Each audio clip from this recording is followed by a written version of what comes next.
नमस्कार। आप देख रहे हैं व्यू इंडिया और मैं हूं अमन। इलाहाबाद हाईकोर्ट के जस्टिस शेखर कुमार यादव की एक स्पीच आजकल काफी चर्चा में है।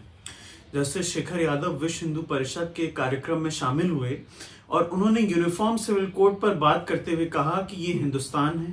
हिंदुस्तान में रहने वाले बहुसंख्यक की इच्छा के अनुसार ही देश चलेगा। जस्टिस शेखर यादव यही नहीं रुके। राज्यसभा के एमपी और सुप्रीम कोर्ट के बार एसोसिएशन के प्रेसिडेंट कपिल सिब्बल ने जस्टिस शेखर यादव की इंपीचमेंट की भी मांग की है। सुप्रीम कोर्ट ने भी इस मामले का संज्ञान लिया है और सुप्रीम कोर्ट ने जस्टिस यादव के कमेंट्स पर इलाहाबाद हाईकोर्ट से रिपोर्ट मांगी है। जस्टिस शेखर यादव की स्पीच पर तरह के सवाल खड़े हो रहे हैं। इन्हीं सब चीजों पर आज हम बात करेंगे मशहूर साहित्यकार और आलोचक वीरेंद्र यादव जी से। तो वीरेंद्र जी, ये जो जस्टिस शेखर यादव की स्पीच है जिसमें खासतौर पे जो बहुसंख्यक की उन्होंने बात की है, उसको आप कैसे देखते हैं? किस तरह की देश की कल्पना कर रहे हैं वो? ये सचमुच दुर्भाग्यपूर्ण और चिंता की बात है कि संवैधानिक पद पर बैठे हुए एक न्यायाधीश ने इस तरह का बयान दिया है। और मुझे लगता है कि दरअसल यह जो बहुसंख्यकवाद का जो दौर है इसमें, और यानी विभाजन के समय हम लोगों ने तय किया था, संविधान निर्माताओं ने तय किया था कि भारत एक धर्मनिरपेक्ष देश होगा। तो उस धर्मनिरपेक्ष राष्ट्र की संकल्पना में जो ताकतें शामिल नहीं थीं और जिन्होंने उसी समय जो है इस बात को कहा था कि हमें संविधान की आवश्यकता नहीं है, हमारे पास मनुस्मृति है, इस तिरंगे की भी आवश्यकता नहीं है, हमारे पास भगवा ध्वज है। तो एक अंतर्धारा लगातार रही है स्वाधीनता आंदोलन के दौरान भी और स्वाधीनता के बाद भी, जो कि धर्मनिरपेक्ष राष्ट्र की अवधारणा के साथ जो है शामिल नहीं थी, उसके साथ जुड़ी नहीं थी।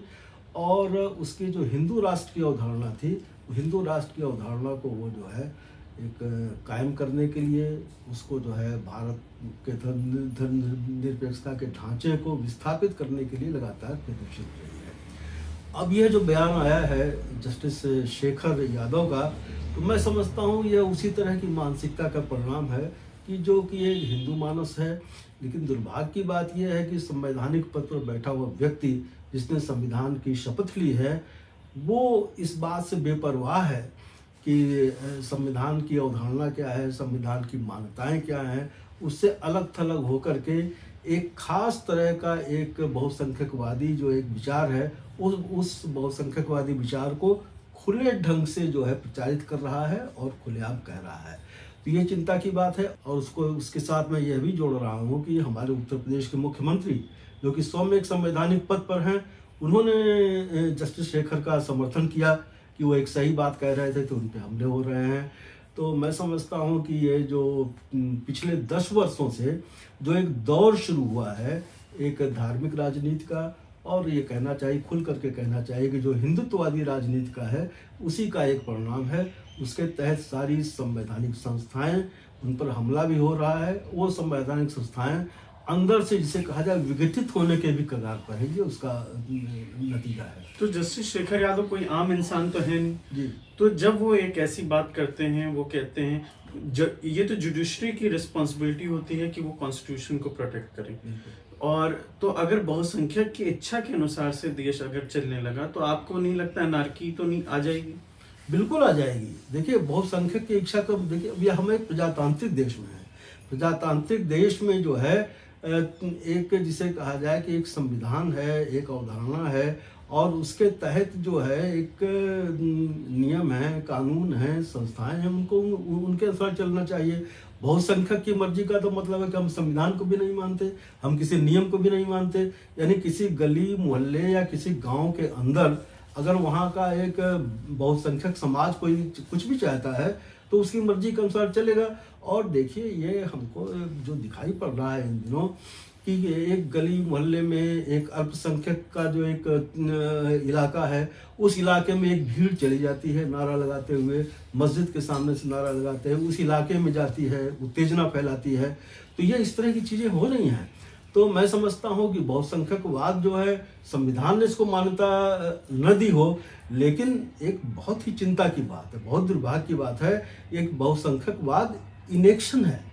कि एक पूरा सारे आप देखिए, चाहे विश्वविद्यालय हों चाहे दूसरी संस्थाएं हों, हर जगह पर जो है एक विश्व हिंदू परिषद को ले लीजिए, विद्यार्थी परिषद को ले लीजिए, तो इस तरह की संस्थाएं मनमानी कर रही हैं। तो अभी देखिए, एक छोटी सी घटना मैं बताऊं कि आपने अभी कहा कि अनारकी फैल जाएगी, उस अराजकता का एक उदाहरण मैं देता हूं कि अभी अलीगढ़ में हुआ कि जो है एक मुस्लिम युवक और मुस्लिम युवती ने शादी की, अमेरिका में शादी की, और यहाँ आकर के वो अलीगढ़ में एक जो है सामूहिक एक उत्सव मनाना चाहते थे, एक अपने मित्रों के साथ, इसके साथ उसके निमंत्रण पत्र बांटे गए। लेकिन उस निमंत्रण पत्र बांटे जाने के बाद जो है एक हिंदुत्ववादी संगठन जो है वहाँ गए और वहाँ के डीएम के सामने और अदालत के सामने उन्होंने प्रदर्शन किया, कहा कि इस तरह का हम कोई जो है उत्सव नहीं होने देंगे, और उन बेचारों को जो है निमंत्रण पत्र वापस लेना पड़ा। तो ये अराजकता का उदाहरण है। तो इस तरह की चीज़ें हो रही हैं, और मैं समझता हूँ कि ये जो है न्यायपालिका का ये कार्य है, कार्यपालिका का ये काम है। लेकिन हम देख रहे हैं कि कार्यपालिका में भी जिस तरह के तत्व जो है नियंत्रित कर रहे हैं कार्यपालिका को, तो वो अपनी भूमिका का निर्वाह नहीं कर रहे हैं। जस्टिस यादव, जैसे आपने कहा उन्होंने तो कॉन्स्टिट्यूशन की शपथ ली। कॉन्स्टिट्यूशन तो सबको इक्वल राइट्स की बात करता है, तो ये एक तरह से राइट टू इक्वालिटी के भी अगेंस्ट। बिल्कुल बिल्कुल, ये समता, समानता, भ्रातृत्व, यानी एक जो भावना है, एक पूरी जिसे जिसे कहा जाए कि एक संवैधानिक जो एक मूल्य है, इन संवैधानिक मूल्यों का उल्लंघन है और मानवीय मूल्यों का भी उल्लंघन है। देखिए, आज के एक समाज में, आधुनिक समाज में समता समानता जो है खाली एक जिसे कहा जाए कागज पर लिखे हुए शब्द या कानून में लिखे हुए शब्द नहीं है, बल्कि एक सभ्य समाज का भी आचरण है कि व्यक्ति व्यक्ति में फर्क नहीं किया जाना चाहिए। इसीलिए देखिए, स्वाधीनता आंदोलन के दौरान भी हमारे जो जिनकी नेतृत्वकारी भूमिका थी गांधी की है, तो जो हमारा एक सामंतवादी समाज था, उस सामंतवादी समाज में चाहे जैसे वर्णाश्रमी समाज था, जाति का समाज था, तो उन चीज़ों को ध्यान में रखते हुए संविधान में इस बात की व्यवस्था की गई कि भाई ये चीज़ें अब नहीं रहेंगी, वो अनटचेबिलिटी हो या दूसरे अधिकार हो, वो अधिकार दिए गए हैं। तो संवैधानिक मूल्यों का तो हनन ये है ही है, एक जिसे कहा सभ्य समाज के मूल्यों के भी विपरीत है कि हम कहाँ जा रहे हैं। 75 वर्ष पूर्व हमने जो देश बनाया था, जो संकल्पना की थी, वो इन वर्षों में लगातार विघटित हो रहा है। और हम जो है यानी कि हमको ये सोचना चाहिए, यानी हमारे जो लोग यानी नियंता हैं, उन नियंताओं को सोचना चाहिए कि जब हमको आज़ादी मिली थी, पाकिस्तान और हिंदुस्तान दो मुल्क बने थे, पाकिस्तान ने जो है जनतंत्र को नहीं माना और जिस तरह की वहाँ व्यवस्थाएं, वहाँ क्या हालत हुई है, तो हमें इसकी सीख लेनी चाहिए और हमें जो है संवैधानिक मूल्यों को बचाना चाहिए, इस देश को बचाना चाहिए। और जो हमारे जो है स्वतंत्रता आंदोलन में जिनकी नेतृत्वकारी भूमिका थी, उन्होंने जो आधुनिक समाज की, आधुनिक देश की संकल्पना की थी, उसको बचाने की आवश्यकता है। तो मैं समझता हूँ कि ये बहुत ही एक जिसे कहा जाए कि इतिहास की गति को, समाज की गति को उल्टी दिशा में ले जाने की प्रक्रिया है और इसे बचाने की आवश्यकता है। देखिए, एक ऐसा देश, जिस देश में जो है एक हम लोग उत्तर भारत में गंगा जमुनी संस्कृति की बात करते हैं, मेल जोल की संस्कृति की बात करते हैं। 1857 का जो पूरा संग्राम था, वो हिंदू मुसलमान सब लोग मिल करके लड़े थे। ये जमीन उसकी है जहाँ हिंदी और उर्दू में फर्क नहीं था। यानी प्रेमचंद ने उर्दू से लिखना शुरू किया था और बाद में उन्होंने हिंदी में लिखना शुरू किया और बाद तक वो उर्दू में लिखते रहे। और तो फिराक साहब, रघुपत साहब फिराक, यानी कि वो हिंदू थे लेकिन वो उर्दू के बहुत बड़े साहित्यकार थे। एक दो उदाहरण नहीं, ऐसे सैकड़ों उदाहरण हैं। तो प्रेमचंद हो, फिराक हो या और बहुत से उदाहरण हो। तो जो जमीन ऐसी रही है, जो देश ऐसा रहा है, जो समाज ऐसा रहा है, उसमें ये जो है चंद, मैं सिरफिरा ही कहूँगा, चंद सिरफिरे लोग और सिरफिरी विचारधारा, यानी कि ये जो है 16वीं शताब्दी कह लीजिए या उसके पहले की जो विचार थे, अब क्या हो रहा है कि भाई हर मस्जिद के नीचे जो है खुदाई की जा रही है और वहाँ मंदिर तराशा जा रहा है। यह कौन सी मानसिकता है? जैसे कुछ लोग ने कहा कि सिर्फ बात, जब वो कह रहे हैं बहुसंख्यक, तो सिर्फ बात बहुसंख्यक माने हिंदू की नहीं है। कई लोग कह रहे हैं कि अगर आप ये कैसे तय होगा उनकी बहुसंख्यक कौन है? क्या जो बीजेपी को सपोर्ट करते हैं वही हैं, आरएसएस की जो आइडियोलॉजी मानते हैं? आपको भी लगता है कि ये बात सिर्फ हिंदू की नहीं, एक तरीके से ये भी है कि जो उनकी आइडियोलॉजी को फॉलो नहीं करेगा वो बहुसंख्यक नहीं है, जो करेगा वो बहुसंख्यक? हाँ, बिल्कुल सही है। भाई देखिए, हिंदुओं में एक बड़ी संख्या ऐसी है कि जो कि उनका मतदाता नहीं है, जो कि एक धर्मनिरपेक्ष है, जो प्रगतिशील है। तो वो धर्मनिरपेक्ष, प्रगतिशील और जो आधुनिक चेतना से संपन्न लोग हैं, वो भी उनके दायरे में नहीं है, वो भी उनके दायरे से बाहर है। भाई उन्होंने कहा ही अर्बन नक्सल का कहा है, टुकड़े टुकड़े गैंग का। ये टुकड़े टुकड़े गैंग या अर्बन नक्सल या इस तरह के जो विशेषण दिए गए हैं, वो एक प्रगतिशील लोगों के लिए दिए गए हैं, धर्मनिरपेक्ष लोगों के लिए दिए गए हैं।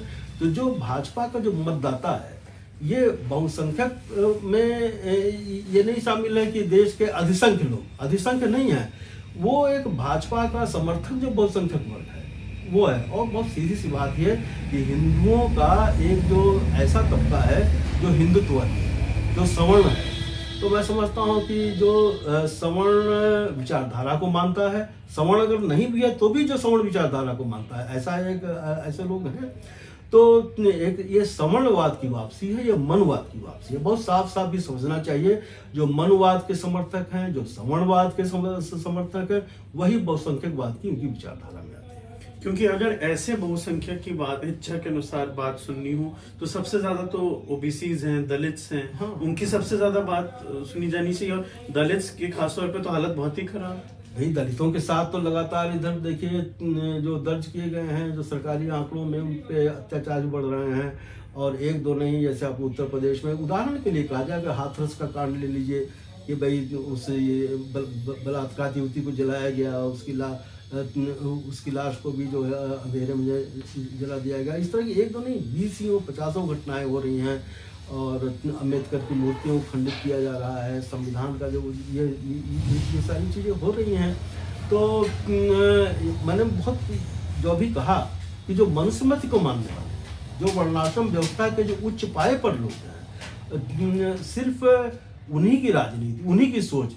अब वो भले ही देखिए कुछ दलित भी उसके बुलावे में आते हैं और कुछ जो है पिछड़े वर्ग के भी लोग आते हैं।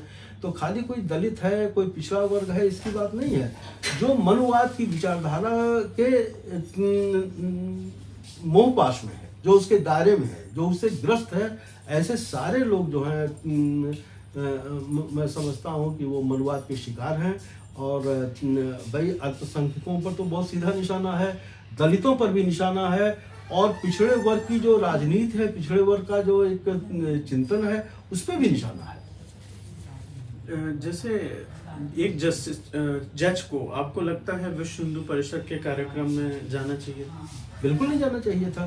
भाई जजेस के लिए जो है सुप्रीम कोर्ट ने कुछ वर्षों पहले, मेरे ख्याल 2-3 दशक पहले, कोड ऑफ कंडक्ट जो है जारी किया था। उस कोड ऑफ कंडक्ट में ये है कि उनको जो है समाज में कम से कम घुलना मिलना चाहिए। एक जो है अपनी एक स्वतंत्रता, स्वायत्ता, अपने व्यक्तित्व को थोड़ा सा बचा करके रखना चाहिए।